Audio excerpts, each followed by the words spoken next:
Varsti siis laekub.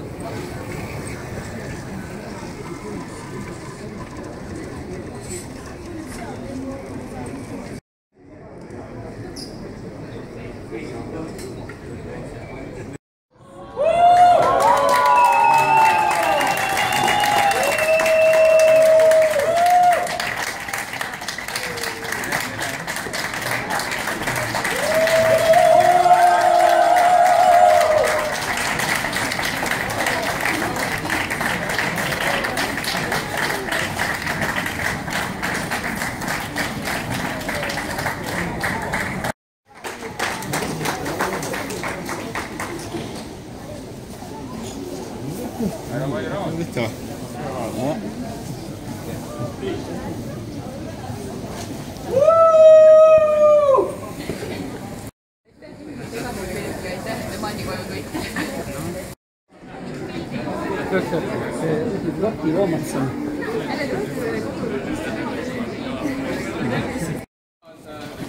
Selle peale nagu kogu aeg ei mõelnud, aga kui see jällegi, kui kellelgi oli raske hetk, siis see oli väga hea motivaator öelda, et kuule, su ema vaatab kõnnid su kõrval ja noh, seal need kommentaarid, mis te kõik olite kirjutanud, olid väga, oli näha, et on intensiivselt asja kallal kõik ja teadsite palju rohkem kui meie. Näiteks see sood, see ei olnud tegelikult üldse nagu vaenulik koht.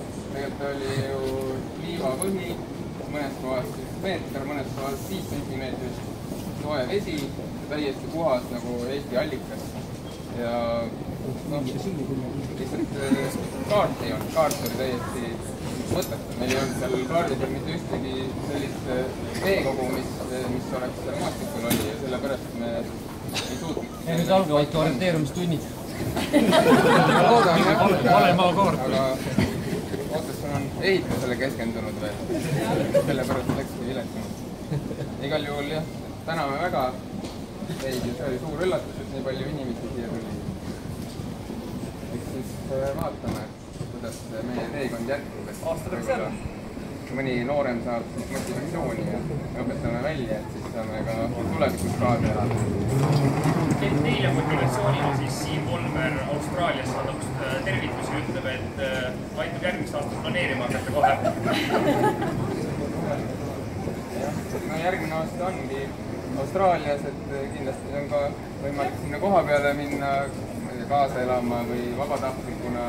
See on päris kenas kohas, seal Sydney ja Melbourne'i vahel kuidagi rannikul. Aga noh, ega see võistlus väga kerge ei ole. Kui me neljakesi kõrvuti kõnniksime, siis on näha kõnnakust veel siiamaani, et kaldade all on veel paranemata villid ja siin-seal kastisid kohal. Aga vaim on terve. Kas mõni jutt jäi rääkimata veel omavahel? No eestlastele kohaselt me olime ikkagi 99% vait. Tahtsin just seda öelda, et nagu eeslastel kombeks on. Küsib, et mis see võistlustel rääkisite? No midagi ei rääkinud. Kõik on juba niigi selge. No ongi, et see, mis on selge, seda ei ole mõtet nagu üle rääkida ja energiat raisata.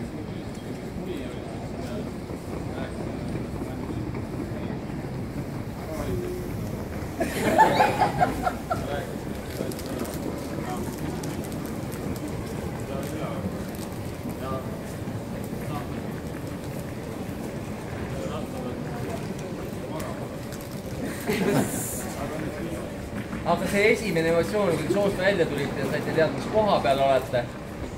Päris palju, meil oli mitmed etapid olid seal ju sellised, mis läksid palju pikemaks, kui me ootasime ja päris palju oli siis radadeta maastikul liikumist, kus 3 kilomeetrit on minna, aga sa lihtsalt raiud selle nüri matšeetega seal ja vaatad, et puu otsast kukub mingi tarantel jälle alla ja poed, kus olid läbi ja siis tundub, et on nii palju aega läinud ja jõuad sinna vahetusalasse ja jälle on teised seal või siis öeldakse sulle, et sa oled paremal kohal kui enne. Kõigil läks seal, oli raske ja noh, muidugi me seal soos juba, kui me olime nii kaua olnud, me arvasime, et nüüd me oleme jäänud järgmisse cut-off'i ja põhimõtteliselt on nüüd hea tulemus kadunud, aga siis oli muidugi hea üllatus ja andis kohe motivatsiooni. Tundus, et nüüd ongi juba nagu läbi, aga noh, sellele järgnes veel väga pikk ja kurnav, ma ei tea, palju, 1,5 ööpäeva veel. No seal ei ole, seda kõige lähem võimalus kogeda midagi sarnast on siis Heigo ja Rändi võistluselt 48 tunni võistlusel Eestis, et seal saab natukene sellist aimu, see on tegelikult kõigile jõukohane, võib ka matkana võtta, aga ta on omapärane kogemus siis lõppkokkuvõttes, et inimene ikkagi jõuab ja kõik jõuavad. Et selles mõttes ei ole meil midagi erilist, see on lihtsalt selline vaimu arendamine on toimunud mitmete aastate jooksul ja need raskusid vastu. Minu meelest olete ikkagi erilised. Okei, aga nüüd on vist aeg magama minna. Aitäh ja me korraldame siis ühe sellise ürituse, kus me proovime koguda ennem nagu pilte ja videomaterjali ja siis seda nagu presenteerida, et kas siis Tallinnas mõnes lokaalis või... Silvet, siin ta peab pilt teha. Jaa. Nii et aitäh ja kohtumine. Pildi ka teha, jah?